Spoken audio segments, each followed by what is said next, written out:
거기 보면은 이제 108쪽에 보면은 그 한조은 얘가 매우 가난한 집안 출신의 범중엄 선생이다. 이렇게 요 얘기가 있죠. 범중엄 선생은 그 부자까지는 아니지만 벼슬이 높아서 재상을 했거든. 오랜 동안 재상을 했어요. 그러면 재상을 오래 하면은 지체도 높고, 그런데도 실제 생활을 검소하게 했습니다. 그러니까 이 자기 녹봉으로 300가구를 이게 먹여 살렸다 그랬거든요. 그러면 얼마나 쪼개야 겨우겨우 그냥 이렇게 검소한 음식으로 먹고 살아야 이 의식주를 검소하게 유지해야 그걸 쪼개서 300가구가 먹고 사는 거예요. 그런데 그 후손들도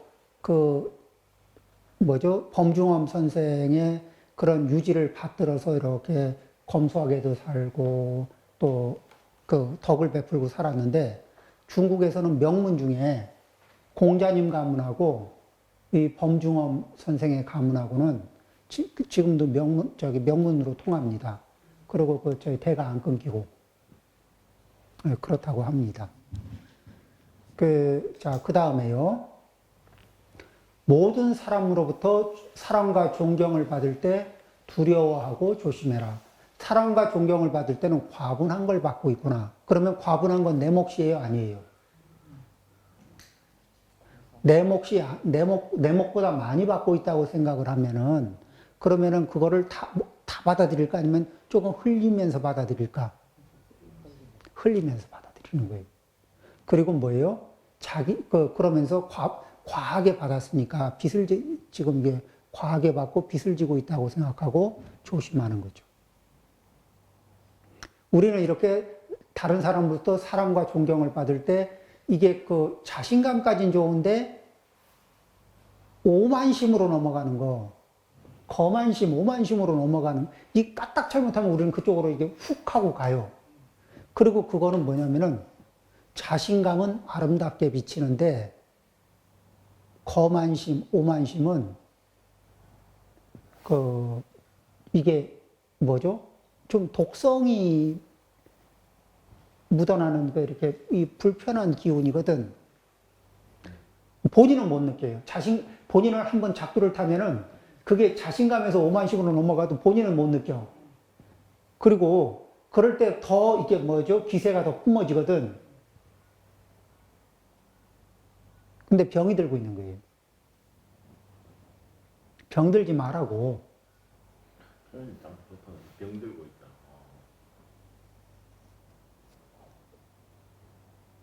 가족이 크게 존경받을 때, 그러니까 자기 가문이 크게 존경받을 때, 그럴 때 뜨지 말고 겸손해져라. 스스로 겸손하게 처신해라. 그리고 배움이 넓고 깊을 때, 배움이 넓고 깊을 때, 그리고 그럴 때 항상 더 많이 배울수록 아는 것이 적다고 느껴라. 그러면 실제로 이제 자기 자신이 학문이 깊고 다른 사람들이 당신의 학문이 대단합니다. 그럴 때 뭐냐면 내가 이렇게 많이 알고 있지, 내가 잘난 놈이야. 이렇게 이 자리를 바라보면 역시 거만심, 오만심으로 흘러가죠. 그런데 뭐냐면, 지금 이제 그럴 때 그런 소리를 들을 때 뭘 생각하냐면, 뭘 연구하다 안 풀리고 뭘 생각하다가 이게 막힌 자리, 그런 걸 이렇게 머릿속에 떠올려 보는 거예요. 그러고 나면 안 되는 거 많잖아요. 공부할 게 많고 안 풀리는 거 많잖아. 그 자리에 이렇게 초점을 맞추면은 다른 사람들이 막 해주는 펌프질이 이게 헛기운으로 차요, 안 차요? 안 차. 그렇게 흘려보내라는 거예요. 받아들이면 병든다. 그 받아들이면 병들어요.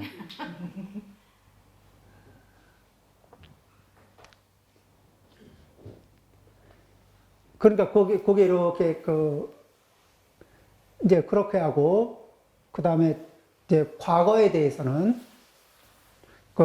어떻게 이 과거 쪽을 바라보면서는 어떻게 조상들의 공덕을 선양할까를 생각하고, 그러니까 이제 자기 이 가문의 공덕을 어떻게 선양할까. 그러니까 가문을 빛낼 방법은 빛내는 쪽으로 자기의 선업을 쌓아나가고, 그 다음에 현재에 대해서는 부모의 허물을 어떻게 덮을까를 생각하라. 부모의 허물을 덮는 게 부모가 사고를 쳤어요.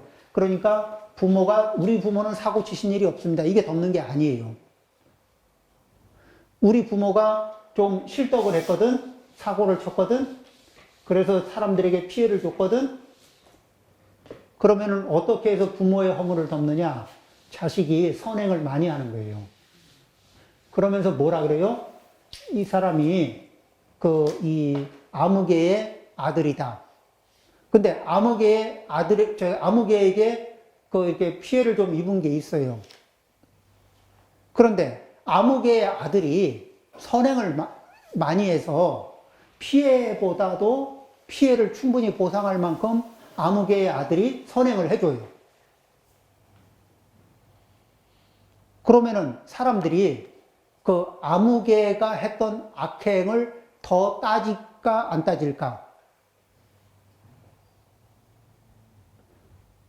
덜 따지죠. 부모의 허물을 이렇게 덮는 거예요.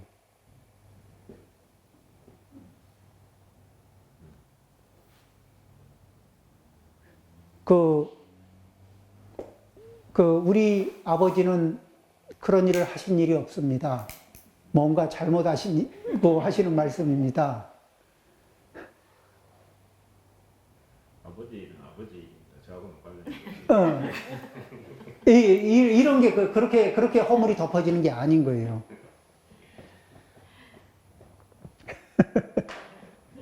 그랬다가 커피 났어요.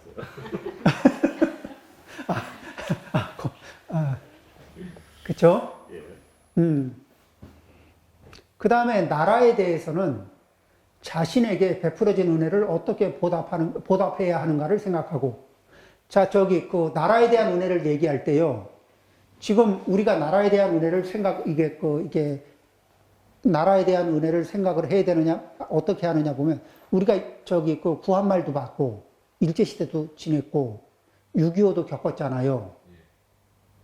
그리고 지금하고의 상태에서 보면 생활이 어때요? 잘 살고 있죠. 그러면은 이 상태를 유지할 수 있도록 국가에 낼 세금이 있으면 그 세금이 잘 쓰여지길 바라면서, 그리고 국가에 저도 이제 군대를 갔다 왔습니다만은 일정 정도 이 국가의 안전, 전체의 안전을 위해서 일정 정도 이렇게 봉사하고, 그거는 뭐예요? 그거에 대한 국가의 신세를 지고 있는 이 땅에, 국가에 의지하고 살면서 그걸 이렇게 당연하게. 그러면서 뭐냐면, 이 땅에 같이 살고 있는 우리 모두의 안녕과 행복과 이런 것을 바라면서. 그런 마음들. 우리는 이제 너무 이 파란만장한 기업들이 있잖아요. 부한말, 일제시대, 6.25, 60년도에 아무것도 없는 폐허. 정말이죠. 60년도에 우리나라 땅을, 60년도에 우리나라에 왔다 간 사람, 60년도 초에 왔다 간 사람들이 보면은요, 이 땅에 무슨 희망이 있었겠어요? 우리가 저쪽에 아프리카의 어느 나라, 지금 내전이 일어나고 있는 어느 나라, 그런 나라를 보면서 아무런 산업 기반도 없고, 그냥 법 질서도 없고, 그러면서 서로 자기들끼리 막 싸우고, 죽고, 이런 나라를 보면서 무슨 희망을 느끼겠어요? 근데 우리는 그 사이에 70년, 그렇게 70년 만에 지금 이렇게 변했거든요. 우리는 아프리카 사람들하고 다른 세 가지가 있죠. 무엇이 있었냐면은, 그렇게 다 망해가고 다 힘들었는데도 교육열. 자식은 가르친다. 밥은 굶어도 자식은 가르친다.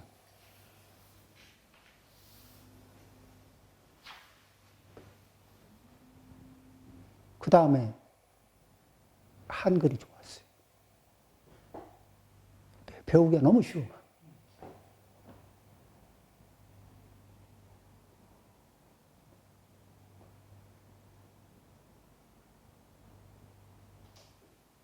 그렇죠. 그리고 공식적으로는 우리나라가 이제는 공식화됐는데 우리나라가 그 금속 활자를 세계 최초로 만든 나라입니다. 예? 이제 인정됐죠. 그 예전엔 그 구텐베르크가 넘버원이었는데 그 증거물이 나왔잖아요. 증거물이. 예. 그 연대를 앞질러 가는, 구텐베르크의 연대를 앞질러 가는.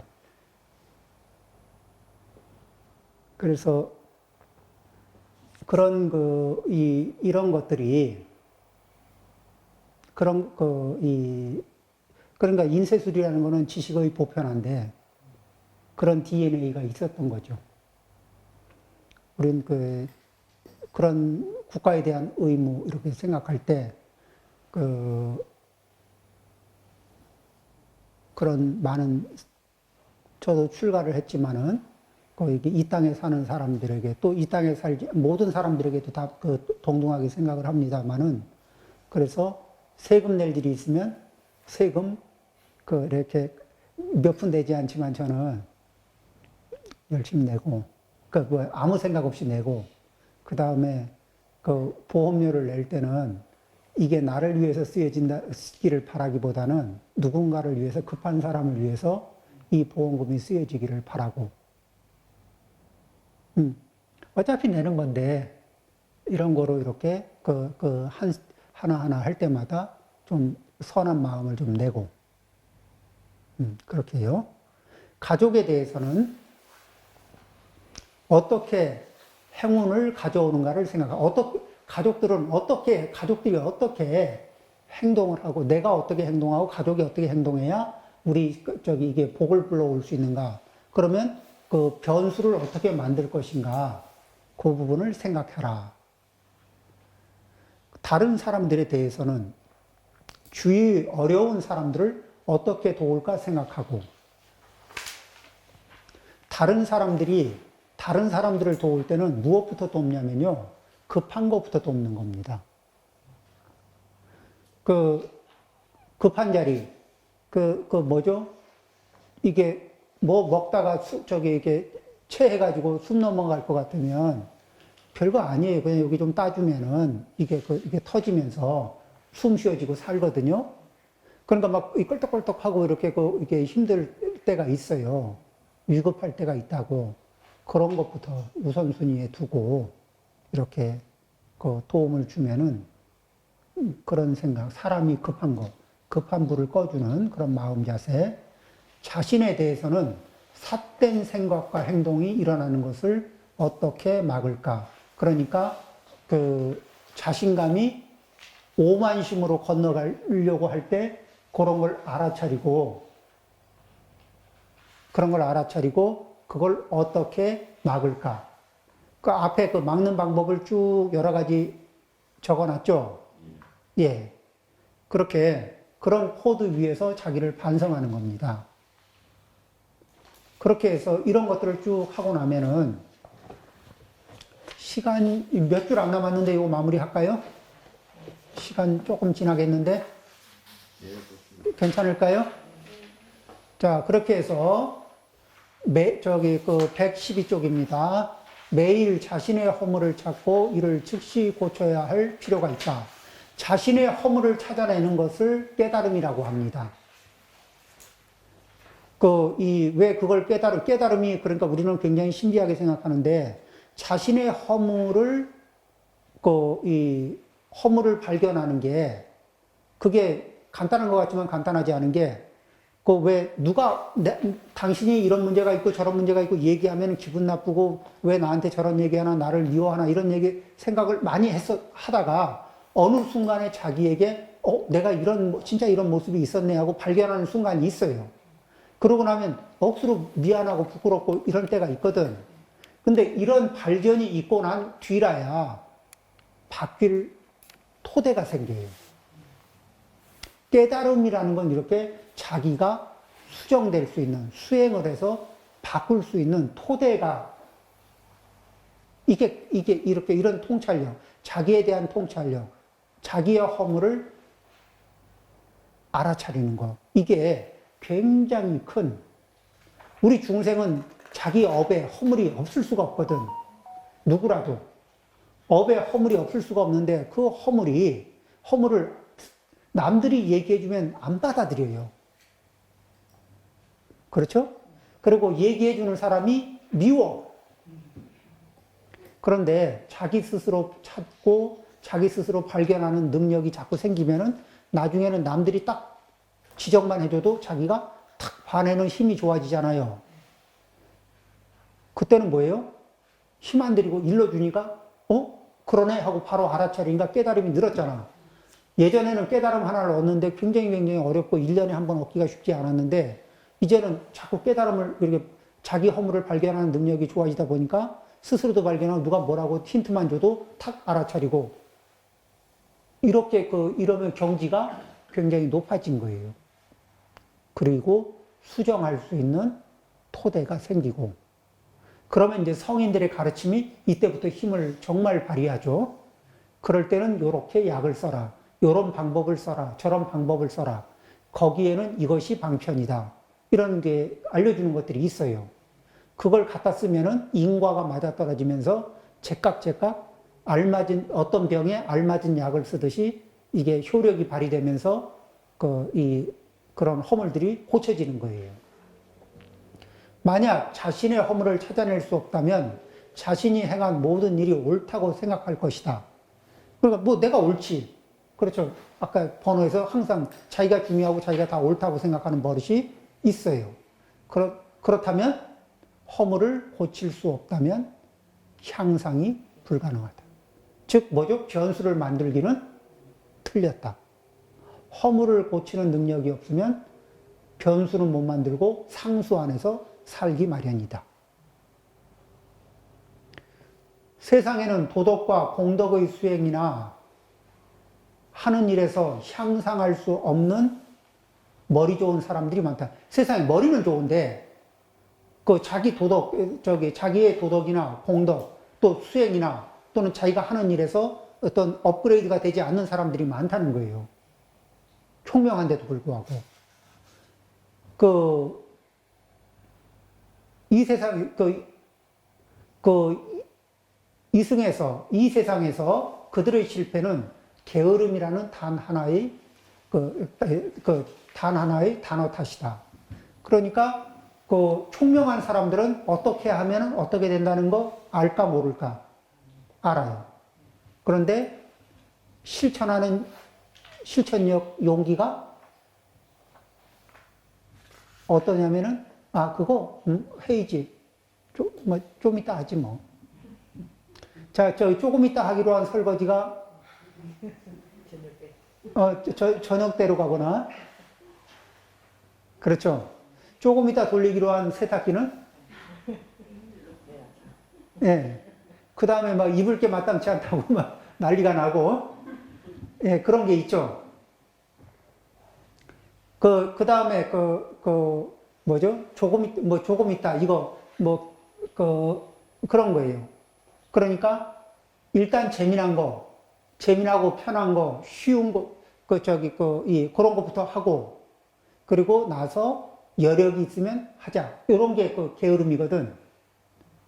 지금 당장 재미있고 편하고 쉬운 것을 하고, 나중에 하자. 이런 심리적인 패턴이 게으름을 만들어요. 그러겠죠? 천계야. 운곡선사의 가르침은 가장 훌륭하고 심오하고 실제적이고 올바르다. 나는 내가 이것들을 운곡선사로부터 배운 이 내용들을 잘 배워서 부지런히 실행하기를 바란다. 시간을 현명하게 활용하고 무익하게 보내지 말라. 시간을 제발 현명하게 활용해라. 이익 없이 헛되이 보내지 말기 바란다. 요게 이제 그 뒤에, 그 다음에 이제 이렇게 두 번째는 뭐냐면 허물을 고치는 구체적인 방법이 나와요. 세 번째는 이게 선을 쌓는. 허물을 고치면은 그릇을 치면 그릇이 깨끗해지는 거예요. 그리고 깨끗해진 그릇에다가 선행이라는 그 좋은 내용물들을 담아나가는 방법을 얘기합니다. 그리고 그 다음에 마지막에는 겸덕지효라 그래서 겸손한 덕의 효험 이런 건데 그거는 뭐냐면 자기의 과실을 고친 사람에게서 나타나는 효험, 자기의 선행을 쌓은 사람들에게서 나타나는 효험, 허물을 고치고 선행을 쌓은 사람들한테서 나타나는 효험, 이런 이게 이 실증 사례들, 그런 것들을 이제 이렇게 소개해요. 그러니까 첫 번째 이게 뭐냐면 인명지학은 삶의 가치관을 세운 이야기죠. 그리고 그 삶의 가치관이 당신이 변해온 삶의 가치관 요범 선생이 이 흐름을 얘기하면서 그 상수에 구속되지 말고 변수를 만들 수 있는 운곡선사의 가르침이 지극히 진실하고 가장 깊고 그러니 요 초점을 놓치지 말고 잘 실천하고 인생을 가치 있게 살기를 바란다는 이제 노년에 69세 예전으로 치면 거의 그런 그 상태에서 늦둥이 자식에게 간절하게 부탁하는 말씀입니다. 자, 이제 다음에는 뭐냐면 개과지법, 허물을 고치는 방법에 대한 이야기입니다. 마치겠습니다.